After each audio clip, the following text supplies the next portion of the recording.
Hey everybody, it's LavenderTowne, and today is the first day of Pride Month. Happy Pride, everybody. Today I'm going to be taking Pride flags and turning them into full illustrations, trying my very hardest to stick to the color and placement of the stripes in all of the flags, and putting a bunch of symbolism into the illustrations as well. So starting off, we're going to do the MLM flag, or the flag for men loving men.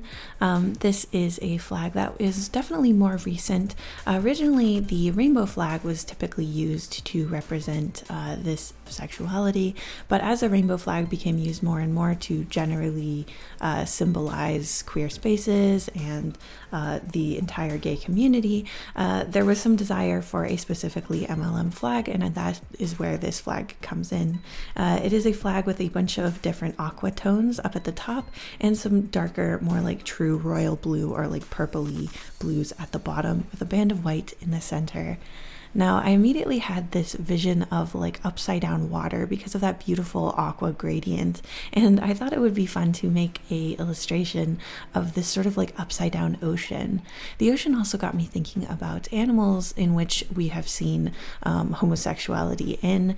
I always think this is so interesting just to see like how this is part of the natural world, and some of the animals that are most famous for this are penguins and dolphins. So I thought it would be perfect to put them into the water as well, just as a little wink to that. Overall, in the past, I've done these sort of sweeping fantasy illustrations, and I kind of wanted to stick with that so that they all kind of go together in a theme.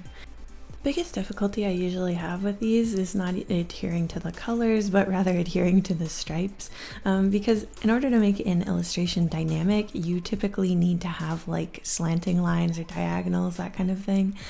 So it's always tempting to try to make things a little more asymmetrical, and I try to do that while actually retaining the overall like mass of each color.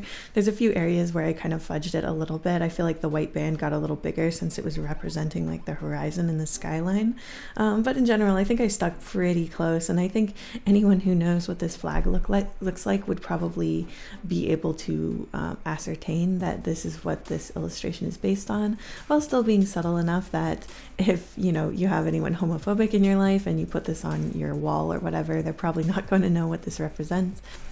At least that's what I'm going for.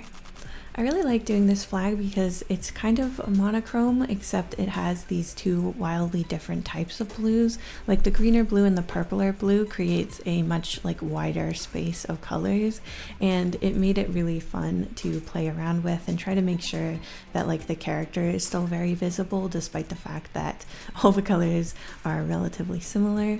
I really enjoyed it, and it was easy to do sort of like aquatic things like penguins and dolphins and stuff like that.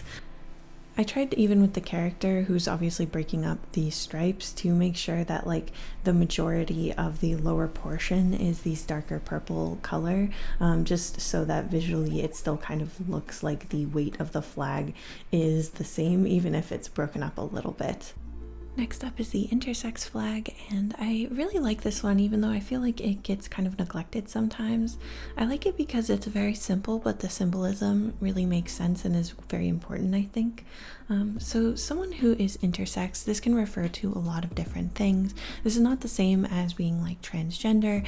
It means that essentially that there's something going on with this person's body that doesn't perfectly align with what scientifically we consider like normal. So that could mean more or less chromosomes, so you can have like an extra X or one less, or sometimes there's just differences in the physical body or the internal body, like very different hormonal effects or changes. But with a lot of intersex people, these things aren't actually like harmful. It doesn't hurt the person in any way, and the problem is that because it's seen as abnormal, sometimes parents or doctors will make choices based on how their baby comes out to make them more quote-unquote normal, and these things can actually be more harmful than leaving their baby alone. So things like causing infertility by trying to like course correct their hormones or trying to change their external body to look more normal can actually end up hurting that person. So that's why this circle, this unbroken circle in the center of the flag, kind of represents represents like wholeness, like this idea that intersex people and their bodies are already whole and they don't need to be fixed, especially not without their medical consent.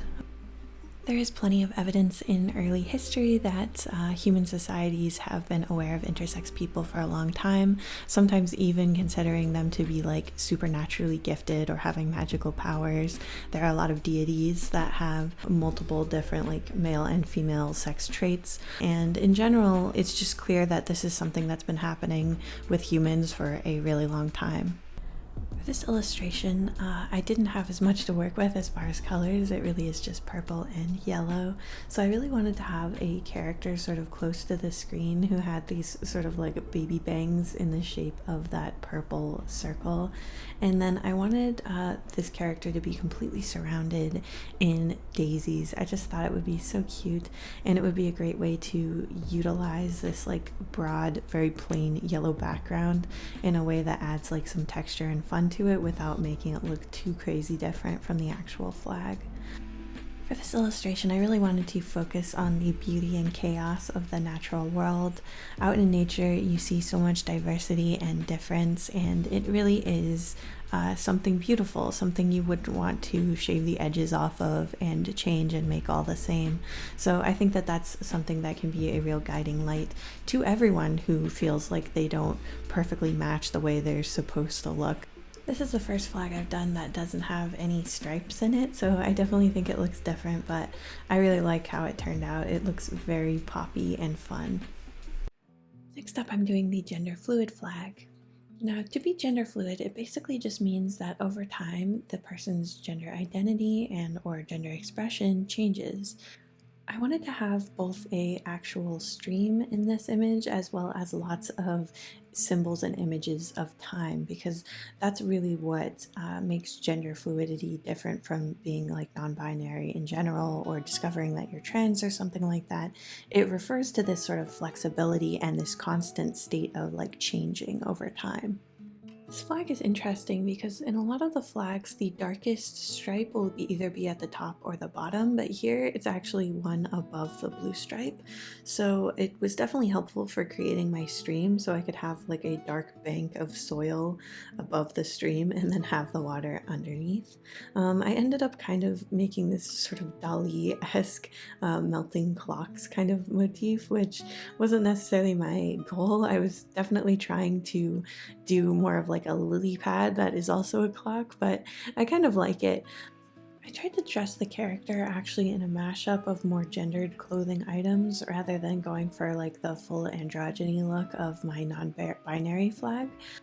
I also tried to use a lot of flowing type clothing items just because of the fluidity aspect of it. So I have like this long flowing veil, this sort of like pleated skirt piece, and these sort of billowing pants. I just thought that it would look cool, and also to kind of, yeah, symbolize the fluidity aspect. And this character is holding on to like a clock hand, which I thought was kind of cool. I tried to incorporate the upper three stripes into the sky and the horizon line. So I did a lot of like trees, kind of the way I did with the rainbow flag in my very first version of this video. And then behind the trees, I decided to use some gradients to help them blend a little better while still very clearly representing those purple and pink stripes up at the top. The hardest part for me was that the black stripe was kind of like murdering all of the detail on the bank, so I tried to carve it back out with some shading in a minute, and I also added some little dragonflies above the tree line. I definitely had sort of like a fairy or fae kind of idea for this character.